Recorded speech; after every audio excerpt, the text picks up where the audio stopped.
Welcome inside the wind tunnel, your home for real motorsports conversation. This week on Wind Tunnel. It's hard to make it as a race car driver, and there's a lot of factors that go into it, you know, for better or for worse. And my opinion is beggars can't be choosy. And, you know, there's a lot of guys that only want to be an IndyCar driver, only want to be a Nascar driver, and you know, and that's fine if that's what you're passionate about. But for me, it's about the thrill of driving. So I don't want to limit myself to one category. Where is that grandfather clock prominently displayed in the house? It is sitting right in the middle of the living room. It's sitting in the living every 15 minutes. I know I don't have experience in the Cup car. I understand that. However, I can do something really special. I wouldn't mind to go doing some ARCA race and obviously Xfinity if they need it, just to add a little bit of a quick learning curve. However, I will be ready. Wind Tunnel is brought to you by Advance Auto Parts, the official auto parts retailer of NASCAR. Here's your Wind Tunnel host, Jack Arute. Hey there. I am so pleased that you decided to join me here inside the wind tunnel this week. Now, before I share this week's guest list, let's take a look at some of the race results that took place across America from this past weekend. 2 remaining for Noah Gragson. But he mainly wants to get back and see that white flag so he knows we will not get another restart. He's so close. This is what he's thinking about. Come on, white flag. And you're thinking about it all the way down the backstretch.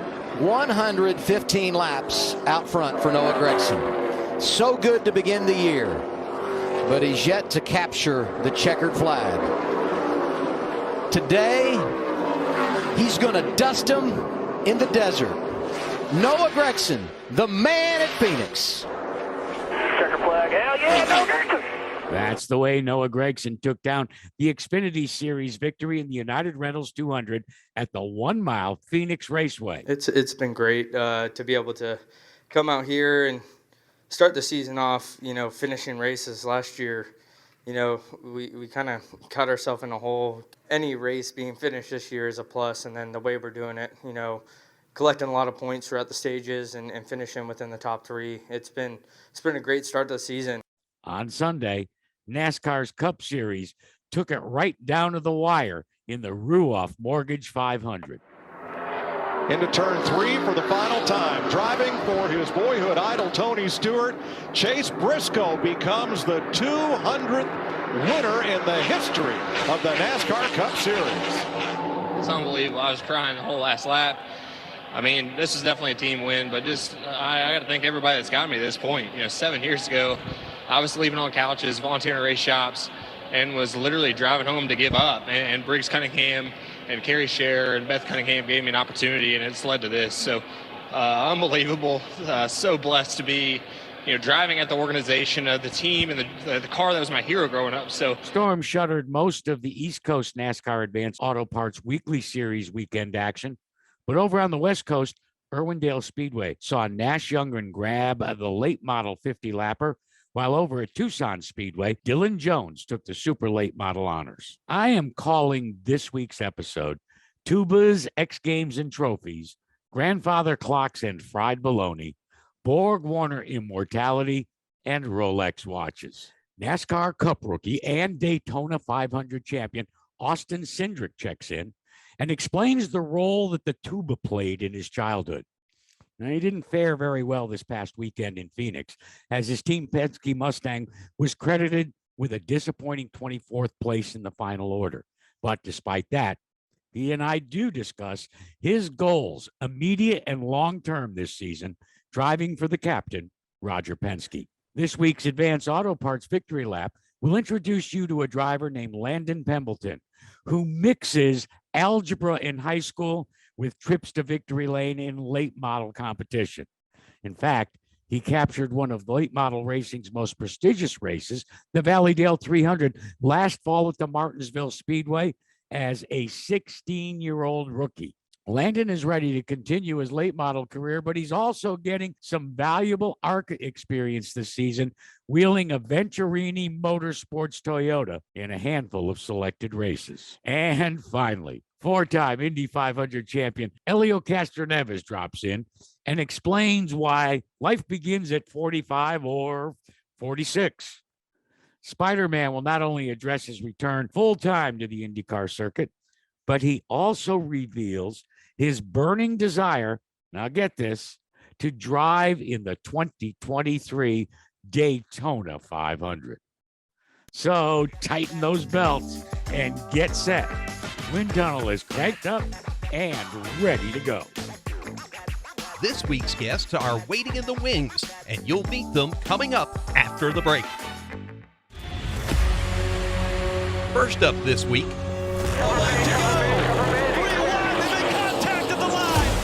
Cindric's up front, but he's got to finish in front of the 7. Coming back to the inside, trying to win this race. Austin Cindric, he mentioned it was a day in March when he realized the championship was reachable and attainable. The 22-year-old Austin Cindric is the Xfinity Series champion. Austin Cindric, whose grandfather won the Indy 500 as a car owner. Cindric is going to bring them to the line way up high to block Ryan Blaney, and at the line, Cindric beats Bubba Wallace by half a car length. Austin Cindric, the winner of the Daytona 500. At the age of 23 and in his rookie season, Austin Cindric wins the biggest race of his career. I'll visit with Cindric next. With Advance Auto Parts, you can get the part you need from the comfort of your garage. We have a wide variety of parts in stock, and you can get them fast. Order online with Advance Same Day and get your part with same-day pickup in-store, same-day curbside, or same-day delivery. It's the fastest way to get the part you need, where you need it, when you need it. Advance your auto at Advance Auto Parts and participating CarQuest locations. See store for details. Austin Cindric has wanted to be a race car driver his entire life. He's raced everything. You made it to the top level, a rookie in the Cup Series. Austin, you are a Daytona 500 champion. Oh my God, this makes up for losing a championship last race I did. I know there's gonna be highs and lows. Being a rookie in a field of drivers this strong, I'm just grateful for the opportunity, excited for the climb and the mountain we've got ahead of us on the 2 team, but we're in the playoffs. That's one good box check, but my gosh, what an awesome group of fans, what an awesome race car. Just really thankful. Well, you just heard it. My next guest startling the racing world as a rookie in NASCAR Cup competition, tying down the Great American Race this past February. We're talking about Austin Cindric, who joins me here inside the wind tunnel. All right, Austin, it was easy, right? Yeah, I'm not sure they ever are, but certainly a perfect day in a lot of ways. Not just to win the race, but to do it on the captain's birthday. It's pretty special to get the 2-car finally in victory lane at the Daytona 500. Pretty special to be able to do my part. Yeah, a lot of people don't realize that was the first trip to Daytona victory lane by the number 2 car that's been part of the captain's stable in Cup competition. The other side to your career is the one that fascinates me, and I'll confess right here. I remember distinctly the day walking down pit road at an IndyCar event, and your dad coming up to me and showing me some Polaroid pictures and saying, "Look what I just bought for Austin." And it was a white Bandolero car. And I said, "Well, what's the number?" He said, "I told the kid that he's got to show me what he's got before I spend any money on decals." A hell of a way to start your career, my friend. Yeah, that is very accurate. It took a very long time for me to get any color on that Bandolero, and rightfully so. The body panels that US Legends sold were all white, so I never had a painted car for quite some time because we were replacing plenty of body panels when I was figuring out this whole racing thing. Figuring out this whole racing thing, that seems to be one of the keystones to everything that you've done in your career, from Bandoleros and Legends cars, we're racing in the IndyCar ladder system, global rallycross, which we'll get to in a minute. It just seems if it had 4 wheels, Austin Cindric was going to take a flyer at it.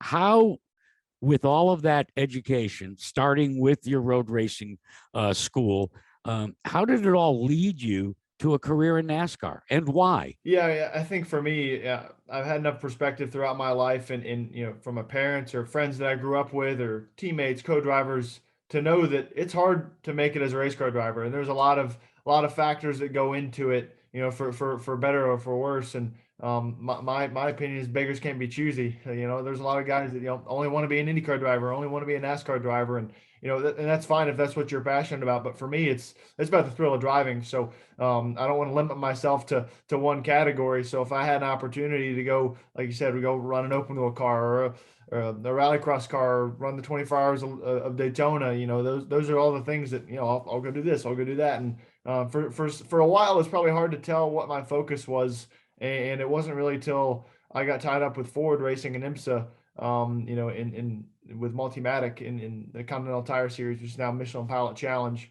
And really from there, I've been with Ford ever since, and that was 2015. So from racing Mustangs in IMSA to a couple one-off opportunities in ARCA and in the truck series, and leading into more one-off opportunities, leading into a full season in trucks, and obviously snowballing into where I'm at now. So I think it's that relationship with Ford that's kind of been a real cornerstone of my progression through stock cars. All right, I want to go all the way back because you come from a very rich racing heritage. We all know about your grandfather, the late, great Jim Truman, and winning the Indianapolis 500 with Bobby Rahal. We all know about your dad as the president of Team Penske. But tell me the story about a little conversation you had with your music teacher. I was actually kind of good at playing the tuba, and they wanted me to keep pursuing that because it'd be a good way to get into college and have a scholarship and so on. And there was a lot of conflicts that led to in my racing career compared to playing the tuba. So plenty of teachers that were very apprehensive about how much school I was missing, for sure. Look, I can understand the clarinet, the saxophone, the piano, the guitar, but my God, the tuba?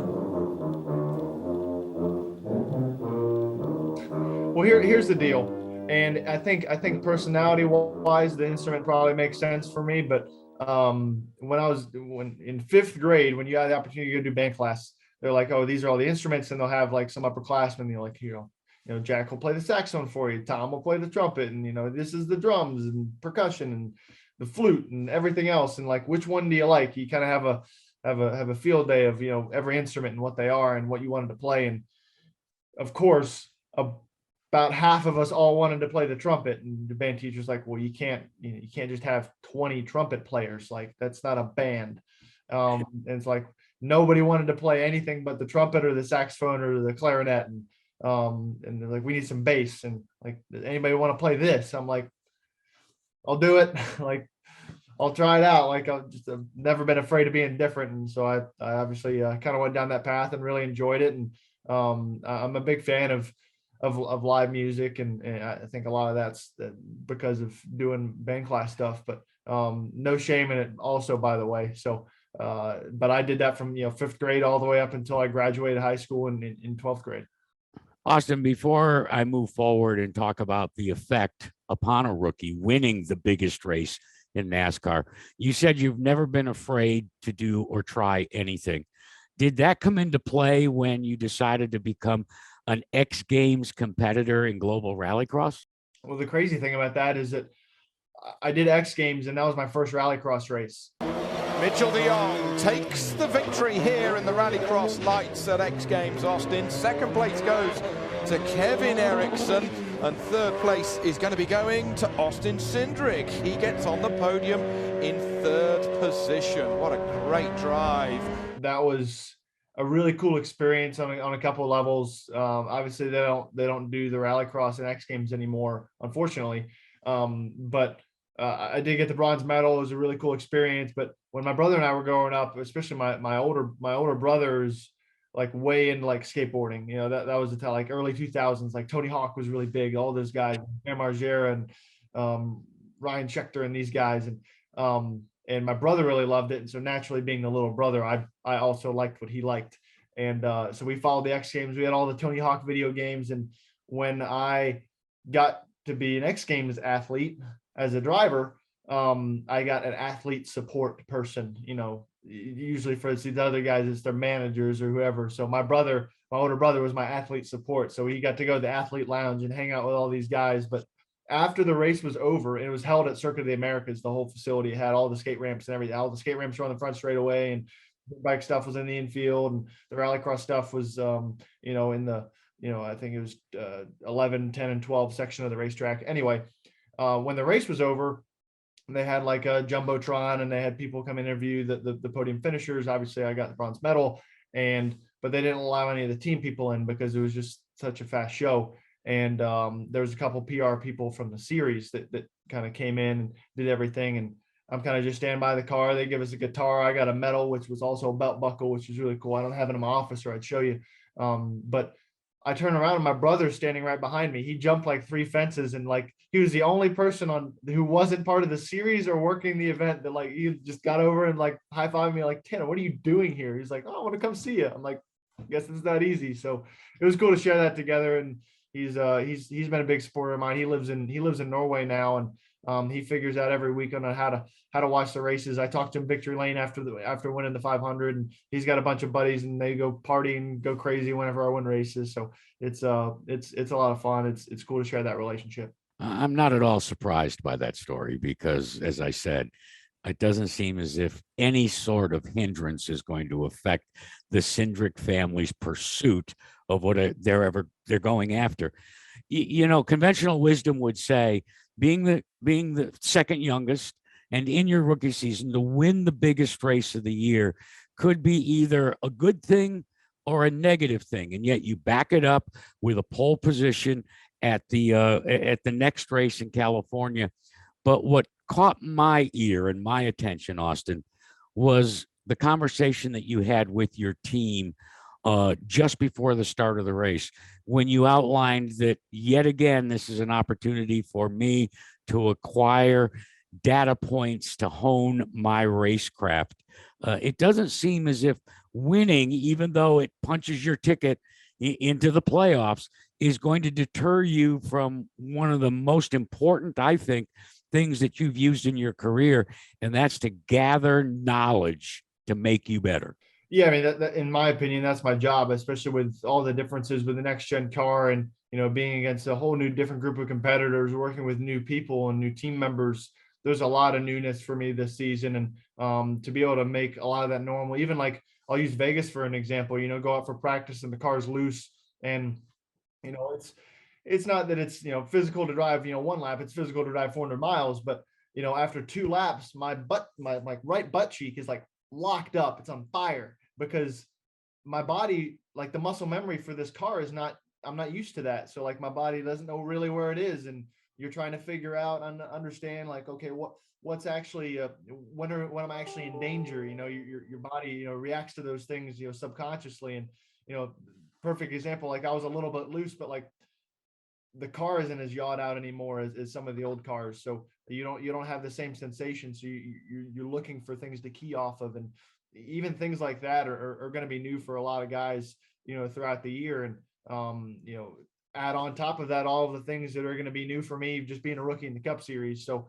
I'm definitely no stranger, and I certainly understand there's going to be a process for me that's going to be different than my competition as far as, being a rookie. But it does, winning the first race of the year, whether it's Daytona 500 or not, obviously it's the best race to win 100%, but it gives us the flexibility as a race team to be aggressive when we need to be, whether if that's to get points and playoff points to help us in the postseason, or to be patient in the learning process and try and understand and really focus on those small details and learn them to where I have enough data points, like you mentioned before, to really, come to some conclusions and put our team in the right direction. The other refreshing thing, Austin, is while we live in this world that is surrounded by handlers and marketing experts and PR types that want to make sure that their athlete gets the messaging out, you're not afraid to not necessarily wear your emotions on your sleeve,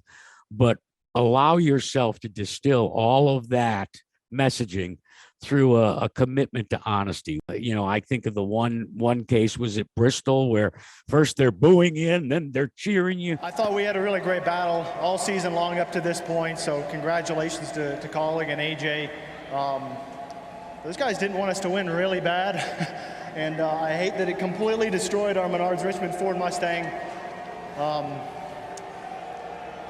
That's all I got, man.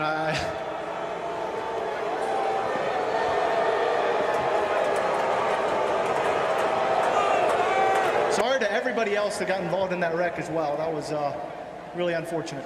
Boy, this is a tough one to take, I'm sure, Austin, after battling all year long. Isn't it crazy it comes down to one lap like that? That's why there's people in the grandstands. I mean, they want to see that battle. I mean, as much as I hate it, it's about them. So I just got booed and just got cheered. I don't know what's going on, but. How important is it to you to never lose sight of the fact that Austin Cindric is his own man? I think life's more complicated any other way. I don't know about you, but I appreciate you saying that. I mean, that's how I try and lead my personal life, my professional life. I try not to make them me much different in either of them. I don't there's some people who do things differently, and for me, I love driving race cars, and I'm competitive, and I think everyone can understand that and appreciate that in this space. But at the same time, I feel like I'm honest with those around me, and I'm honest with myself. I'm probably honest with myself more than anything else. So, and I think that's helped me in my racing career. I usually don't have to have somebody tell me what I've done wrong. I've probably already lectured myself about doing it wrong.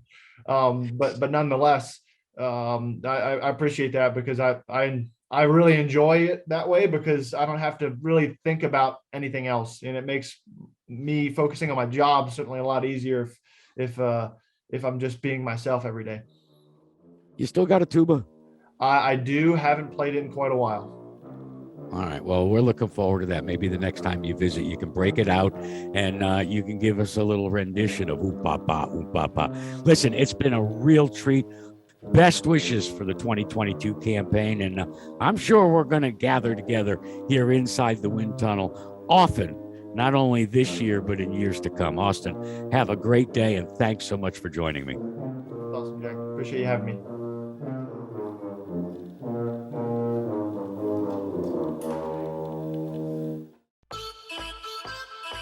Next up on Wind Tunnel. Tonight, the return of the Valley Star Credit Union 300, the nation's richest and most prestigious NASCAR late model stock car race. Danville native Peyton Sellers, in search of his first win at the paperclip, had a good run, but in the end, 16-year-old Landon Pembleton took the checkered flag. Advance Auto Parts NASCAR Weekly Racing Series national champion Peyton Sellers calls Pembleton an up-and-comer. And that win at the ValleyDale 300 has certainly accelerated this youngster's climb up the NASCAR ladder. I'll visit with, and you will meet, 17-year-old Landon Pembleton when he and I visit in this week's Advance Auto Parts Victory Lap. Next. Coming your way after the break, you'll meet a NASCAR short track hero when we bring you this week's Advance Auto Parts Victory Lap. With Advance Auto Parts, you can get the part you need from the comfort of your garage. We have a wide variety of parts in stock, and you can get them fast. Order online with Advance Same Day and get your part with same-day pickup in-store, same-day curbside, or same-day delivery. It's the fastest way to get the part you need, where you need it, when you need it. Advance your auto at Advance Auto Parts and participating CarQuest locations. See store for details.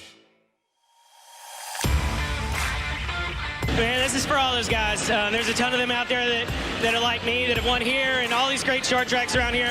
We can do it. We just need the opportunities. Today proved it. Yeah, it's a short track, but it's still damn hard to win here, and we did it. They are hometown heroes, drivers who put their passion on the line in front of their friends. Here we go, 3 wide, got Sellers up in the marble. Green flag goes in the air, and the 2022 season is off. Off turn 4, he heads for the checkered flag, halfway home in this one. And here is the fight for the lead. They're 3 wide in 2 different rows. Time now to focus the spotlight on hometown heroes with this week's Advance Auto Parts Victory Lap. Brought to you by the NASCAR Advance Auto Parts Weekly Racing Series. Driving local racing in local communities forward. Here's Jack Arute. Taking an Advance Auto Parts Victory Lap this week is a youngster who burst onto the late model scene 1 year ago. He scores his first career victory at Sobo at South Boston Speedway, but then backs it up, beating the very best of late model competition at the incredible Valley Star 300. We're talking about Landon Pembleton, who joins us now. Landon, not a bad way to cap off your rookie season, my friend. Yes, sir. That's for sure. I feel like we stopped racing after that because, we wanted to end on a very positive note. And that was probably the best note we could have finished on there. So, we could have won race other big money races, but, we stuck to keeping all the other our cars in pieces, and we wanted to have them for this year.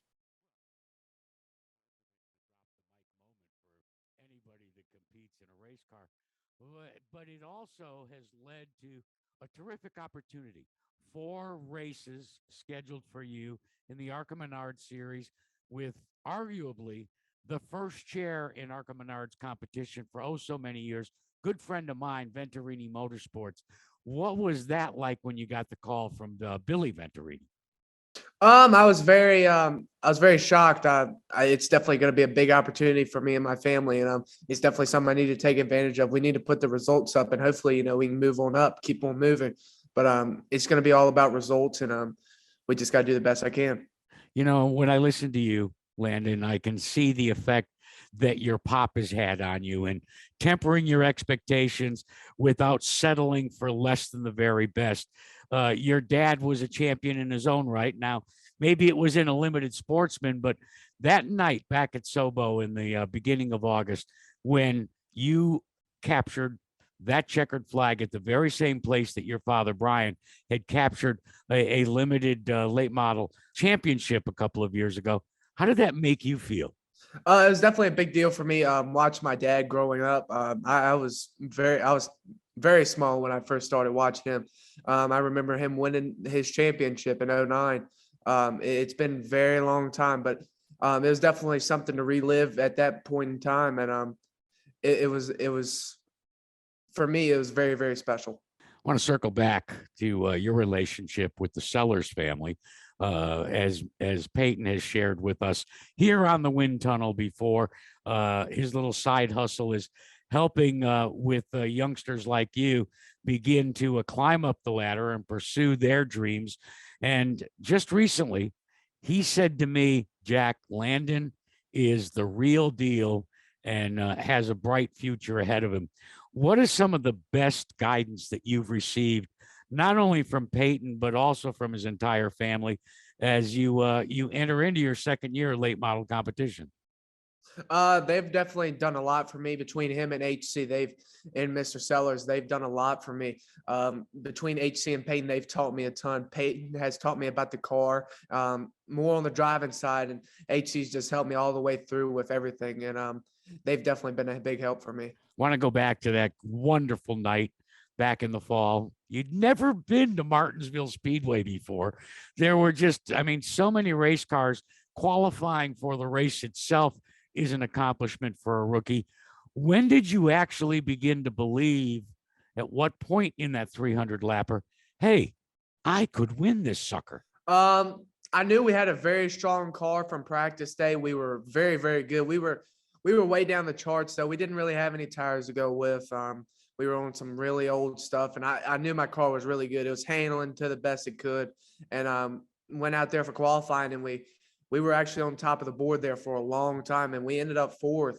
And for the race, I was just playing the strategy that my crew chief wanted to do.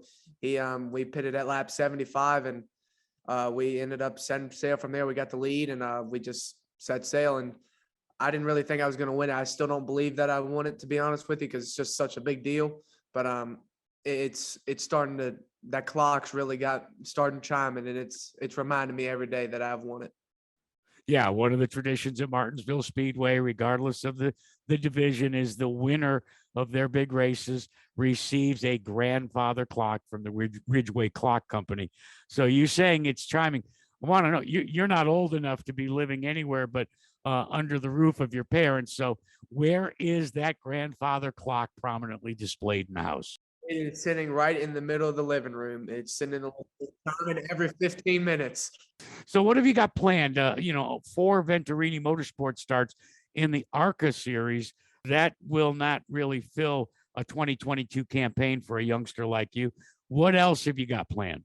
So we're gonna go for a South Boston Track Championship this year. We're gonna step it up and try and race against the big boys. We're gonna try and be as consistent as possible, and we're gonna run a couple races at Dominion Speedway, and we're gonna run all the Triple Crown stuff, and maybe we can get lucky in that too. It's gonna be definitely a challenge all year long. There's very good competition at both tracks and in the Triple Crown, so it's definitely gonna be the biggest challenge I've ever went up against. Well, you realize that in order to do that, you're going to have to beat the man who has been the man, who is the defending Advanced Auto Parts NASCAR Weekly Racing Series national champion. Now, don't get too lippy with Peyton, but what do you think are going to be the strongest suits that you'll be able to bring to the party to maybe edge him out for that championship at Sobo? It's going to be very tough. I really don't know. He's very good. He's doing cagey too, you know. He's cagey. Oh yeah. He's done it for a very long time, and he definitely knows what he's doing. It's going to be tough. We just got to work our best and have consistent finishes every week, and I think we can, be up there in contention for it. Landon, do you ever have to pinch yourself that at the age of 16, you've already accomplished so much? You've spent a number of years racing, like a lot of your peers do, getting started in the Legends Car Series. But now you're racing with the big boys week in and week out.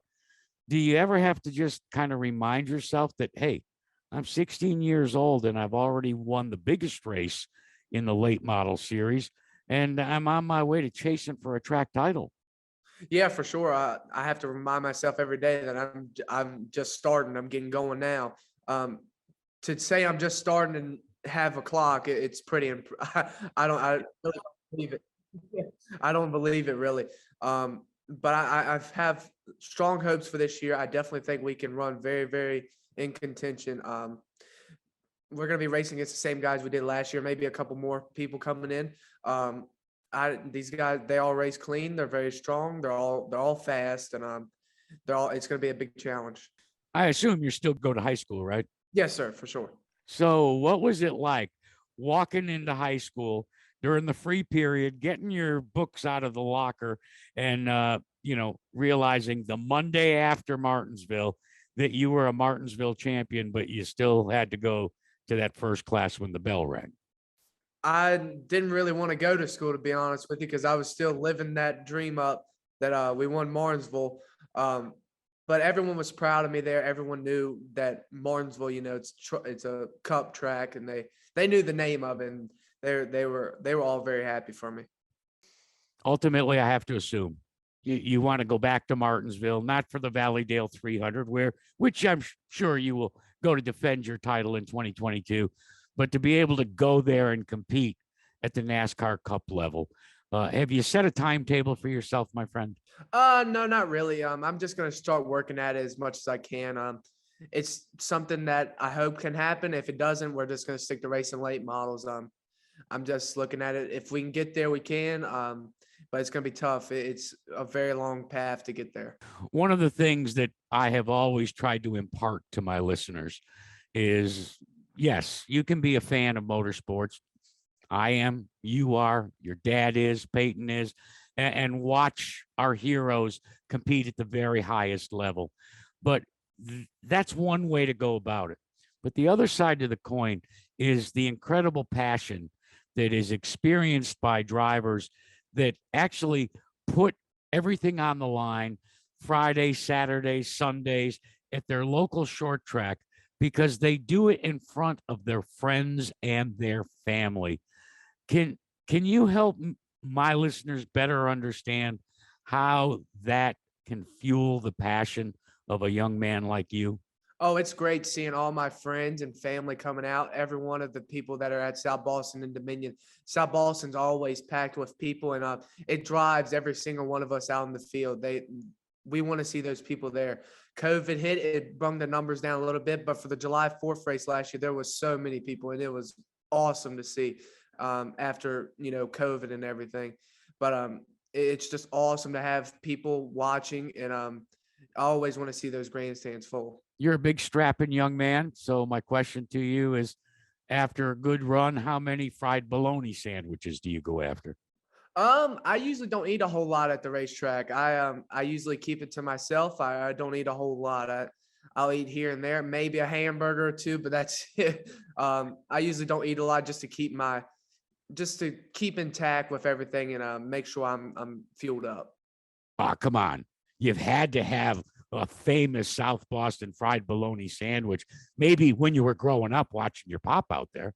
Nope, not at all. Holy cow. Yep, not You won't. All right. Well, listen, it's been a real treat to get to know you.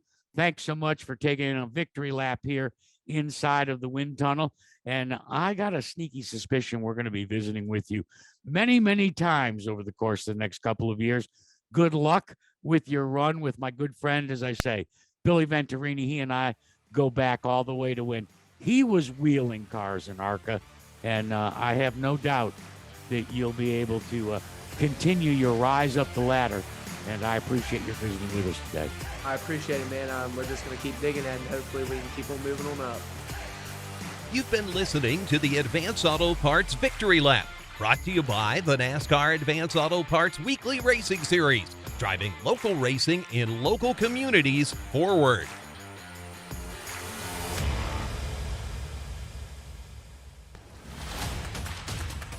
Coming up after the break. Welcome to the four-time club, Elio Castro-Neves! He's one of only four-time winners of the Indianapolis 500. And in middle age, he's got his groove on. Elio Castro-Neves, a.k.a. Spider-Man, drops in to visit here inside the wind tunnel. With Advance Auto Parts, you can get the part you need from the comfort of your garage. We have a wide variety of parts in stock, and you can get them fast. Order online with Advance Same Day and get your part with same-day pickup in-store, same-day curbside, or same-day delivery. It's the fastest way to get the part you need, where you need it, when you need it. Advance your auto at Advance Auto Parts and participating CarQuest locations. See store for details. It's season 2 of your source for racing across America. It's Jack Arute's Wind Tunnel. There's a four-time win on the line for Elio Castro-Neves. Look at the crowd. They know history's on the line. Welcome to the four-time club, Elio Castro-Neves. That is awesome. Spider-Man is back at the Speedway. This is it for Elio Castro-Neves and Maya Shank. Tom Blomqvist did such an amazing job. Ollie Jarvis and Simon Pagenaud, the teammates from IndyCar. But Elio Castro-Neves, Maya Shank Racing, they won the 50th edition. They're going to win the 60th edition as well. Here's your Wind Tunnel host, Jack Arute. Welcome back inside the wind tunnel. You know, when I turned 45 many, many years ago, my daughter Jennifer sent me a birthday card. And on the outside, it said, 45 isn't old. And then when you opened it up, it read, if you're a tree. While it may be applicable to me, it certainly is not to Elio Castro-Neves as he joins us here inside the wind tunnel. 45, my friend, has been a very, very good year for you. Yes, it definitely has been an amazing year. I'm glad that you're going 45 because I am 46, but it's okay. I'll take that. No problem. I like the way you're thinking, by the way. You like the way I think, huh? Okay. So it's also why I believe that you have natural jet black hair. There we go. To be quite honest, some people whispered that your career was on the downside. Instead, your career is on an upside. Within the span of 12 months, the fourth Indy 500 victory, joining Foyt and Unser Sr. and Rick Mears in that very elusive club. And then you come back and back it up with a win in the Rolex 24 and a full-time ride for Meyer Shank Racing. All the stars have aligned for you, my friend. Look, I'm a late bloomer. What can I say? Everything happens for a reason, Jack. And this is my time. I won a championship, finishing with Roger, with IMSA. Then as you mentioned, the Rolex with Wayne Taylor. As the career kind of like on and off, a great partnership with Meyer Shank Racing, and we end up winning the Daytona, the Indy 500, and then we actually did the IMSA, which was this year, ended up winning the Daytona 24 hours again. So that shows that it's a time. I'm more secure, meaning more mature. I know what I needed. I mean, there was a bunch of other things. Driving different type of cars definitely helps to make my driving craft much better. I mean, there was so much, and I still want to keep it going, because I not only feel like 22, but I feel like I still have more to accomplish, and that's probably why I want to keep it going. Well, on the IndyCar series, of course, upcoming this week will be, the oval debut at Texas Motor Speedway, a full-time ride, as you alluded to, with Meyer Shank Racing, and teaming up with an old friend and a guy that you know very intimately, the son of a French grocery store owner, Simon Pagenaud. There's got to be a certain level of, shall I say, comfort in knowing that when you go into the Meyer Shank garage, you're looking across at a fellow driver that you've raced with as part of a Team Penske team for so many years. Yeah, incredible having Simon and the team, not only with his knowledge, not only with his titles, being an Indy 500 champion, also IndyCar Series champion, and coming with just fresh from an incredible organization where I came from as well, which helps both of us come back, and working together is just like reunited, and it's like, all right, this is what we need to do. Let's talk with the team, and let's focus on that direction so that we can accomplish and take to the next level. And that's what we're doing. It's our first race together was the St. Pete. Maybe it wasn't the result that we wanted, but I feel that we accomplished quite a lot. And now we're gonna go for our first oval together. And I'm sure we're gonna have some ups and downs, but I feel more that the ups are coming sooner than I expected. Elio, I'm trying to think of a delicate way to say this, but when you left Team Penske, or shall I say, left the IndyCar side of things and got an assignment to try to deliver, as you ended up doing, an IMSA title to Roger in his final year at that time in IMSA competition, it just kind of struck me. You said all the right things.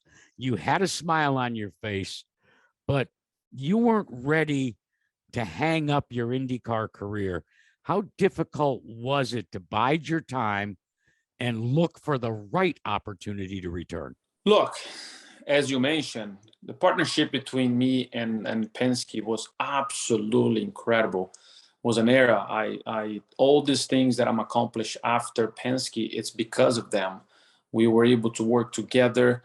They were able to mold me. They were able to tell me what to do, and obviously I learned from them a lot. Still learning, which, by the way, was great to see Roger again. And we're not only friends now, but we're partners. I mean, we're actually more friends than before. Yeah, you're a car dealer with Roger. Oh, I've seen you hawking cars. I know. That's right. That's the crazy thing about it. But the cool thing is, now we're actually friends. I'm not working with him. I'm not his employee. It's a different way. But I always gonna have that. I can't thank enough, the entire family, Penske family, for what they did. So because of that scenario happens, I didn't want to just hang up the gloves or helmets or shoes, whatever you want to call. I felt that I still have a lot, special finishing, delivering the IMSA championship, talking to different teams, a lot of ones, which was very overwhelmed, by the way. I never had that opportunity because I was always with Team Penske. And a lot of people saying like, not sure. Are you sure? I'm like, yes, I'm not with Team Penske anymore. They allow me to do it. And with Mike was exactly like that. He was the only one have a plan already like ready to go. Made some changes, come back quick, and I said, this guy is ready. He's definitely the person. The other ones end up like, yeah, we call you. As like, sorry, too late now because I'm already done. I like that. I like that attitude. I like Jim Meyer, which was the same scenario. They are in a position to becoming a very not only competitive team, but the team that is going to be consistent up there. And that's what I like it. Now it's my turn to do something, that I learned all these years with Tim Penske. So that's the reason with Mike, which was absolutely incredible. And he gave me the equipment that I asked for it. And we matched, and now we keep it going. No, there's no question, Elio. Last year was an incredible, magical season for you that stretched all the way into the beginning of this year. But the other side to the coin, and you just alluded to it, the different disciplines that you exposed yourself to when you broaden your horizon during what I'm going to call your hiatus, your short vacation from IndyCar racing. Certainly, it was a bit of a surprise how well you did and how quickly you took to what was Tony Stewart and Ray Evernham's brainchild 1 year ago. And that, of course, was the SRX series. Had you ever driven a full-bodied stock car in your career? I know. I asked many times for RP, and he always told me no. That story is actually out there, and I said it many times, which was fantastic. Going to places like that, obviously, it's not a cup car. Maybe the basic, and sort of like when Ray Evernham built those cars, he was thinking about, similar scenario, much less power compared to a cup car. But I tell you what, man, it was so much fun. And this year I'm going to be doing 3 races. I said I learned so much driving those cars, and it was special on dirt. I never thought on dirt, man. It was quite an experience. It was great. So do it again and continue improving my racing craft. Yeah, I'm personally looking forward to you returning to my family's track, Stafford Speedway. We can trade some stories when you get there. But I want to go back to Lucas Oil Raceway Park. You've always got a little spring to your step and a little dance and a smile on your face. But it struck me that you were not going to take that crap from Scott Speed, and we all witnessed it after the race.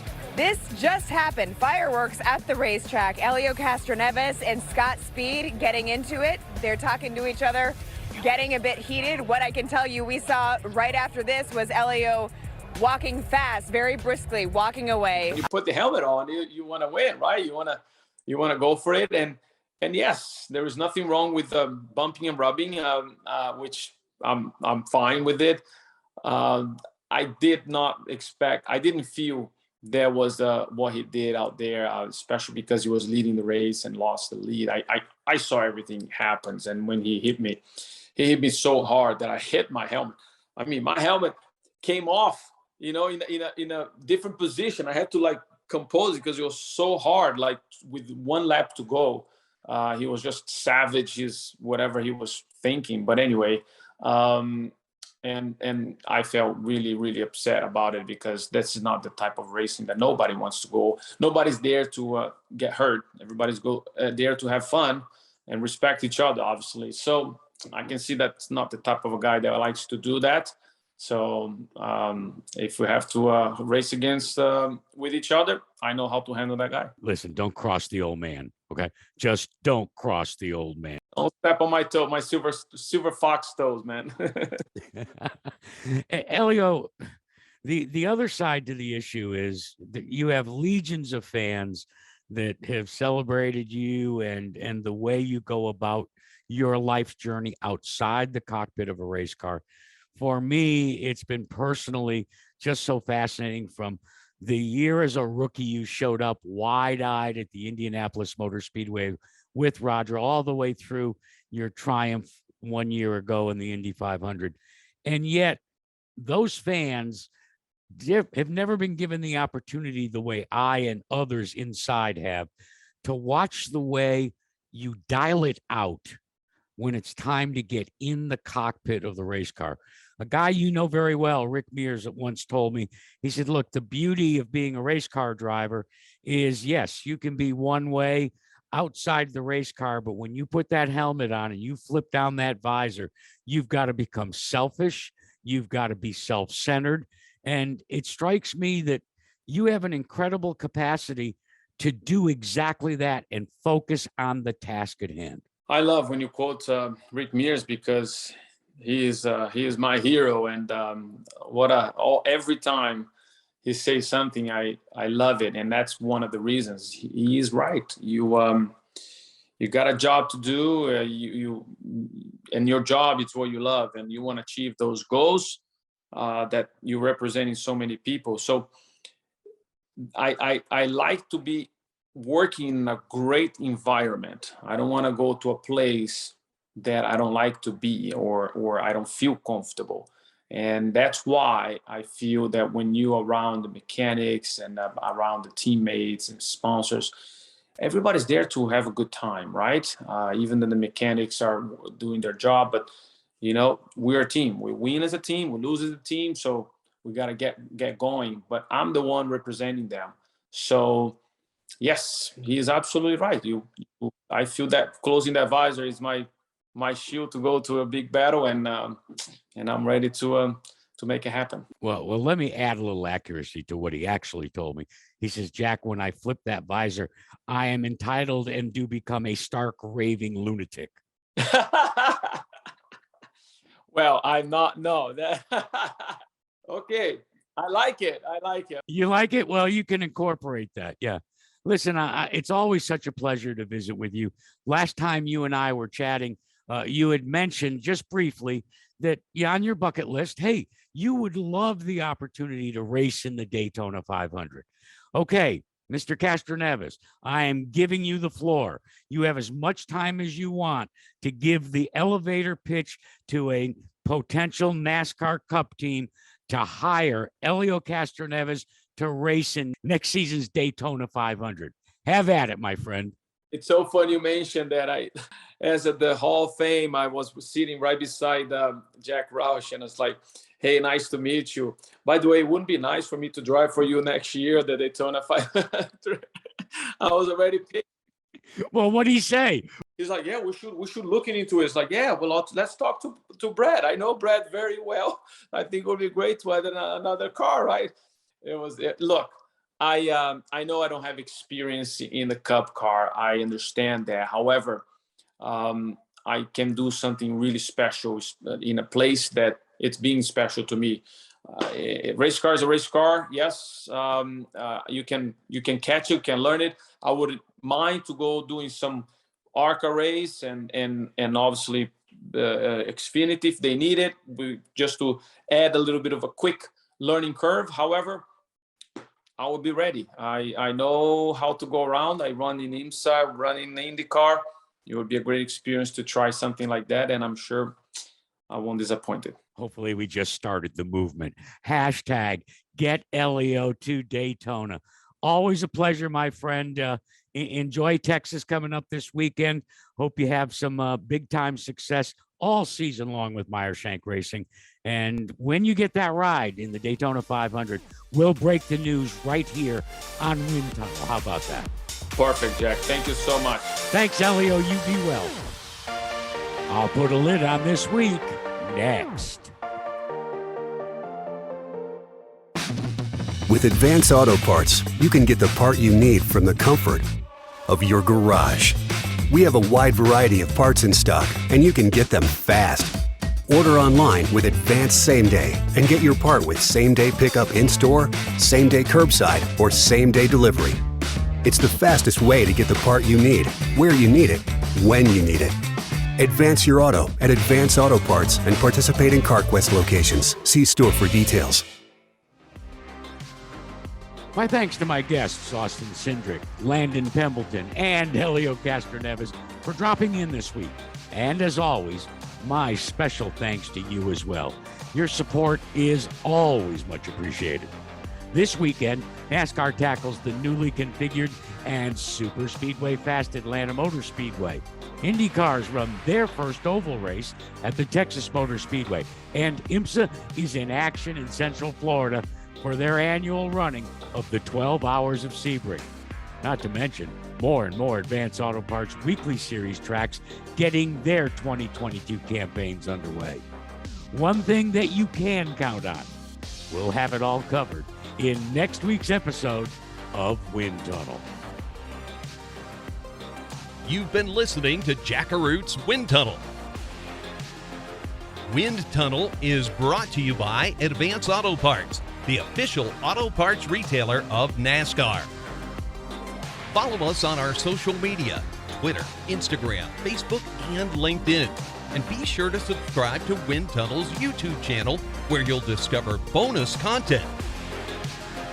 I'm Lenny Baticki of Performance Racing Network's At the Track Show, saying thank you for joining us today. See you again next week.